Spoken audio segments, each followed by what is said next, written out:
Molly Seidel is one of only 3 American women to medal in the Olympics in one of the most brutal of events, the marathon.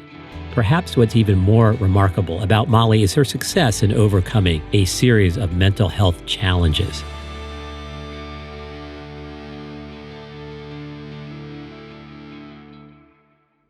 People don't understand like the sheer amount of daily work that goes into any of these things, whether it's running, whether it's mental health. Like I think a lot of people assume that I'm a lot more naturally talented than I actually am at this sport. I'm really not.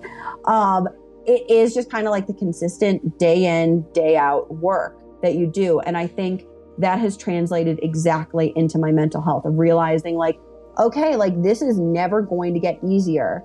And that's okay. Like, it's okay that it's always going to be hard. It's okay that I'm going to have to work at this every day.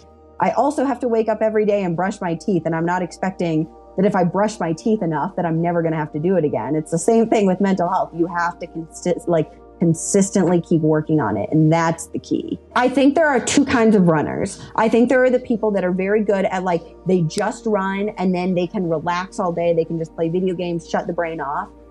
I would go absolutely nuts if I tried to do that. So I need to have stuff outside that I'm working on. And so for me, being able to have like some sort of structured time and like structured assignments is really mentally healthy for me. So it's like running, I have a lot of time spent in the day running and doing all this other stuff, but then there are like long gaps.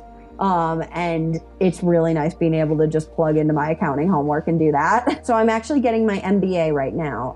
The USOPC has a scholarship program through DeVry University and the Keller School of Management. So I started that back in, the beginning of 2021.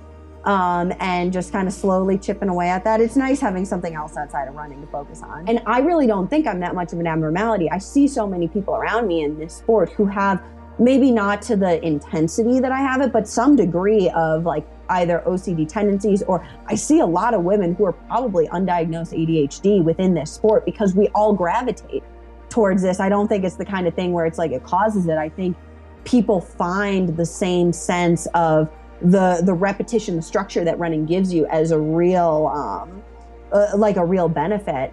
And so many people at this level probably have some form of it. People tend to gravitate towards what works for them. And so I think a lot of people in elite sports have something going on. It's that old joke of just like, what are you running from? It's like, yeah, we probably are all running from something. I think a lot of people, it is really a spectrum and people can have it to varying degrees. And those degrees can change throughout your life, like depending on where you're at. There are times where these things are very manageable for me. And there are other times where it takes over my entire life. It really is very situation dependent. I operate on a very high strung, very, overstimulated level. And I struggle with coming down. And that's when it almost is this sense of spiraling, or I really feel wound up and I just can't stop. And so being able to decompress, come down from that, use various breath techniques and various calming techniques has been absolutely vital for me. And that's something that I have to do every day, multiple times a day, really, really monitor it. And I just personally, I know everybody that's the buzzword is mindfulness.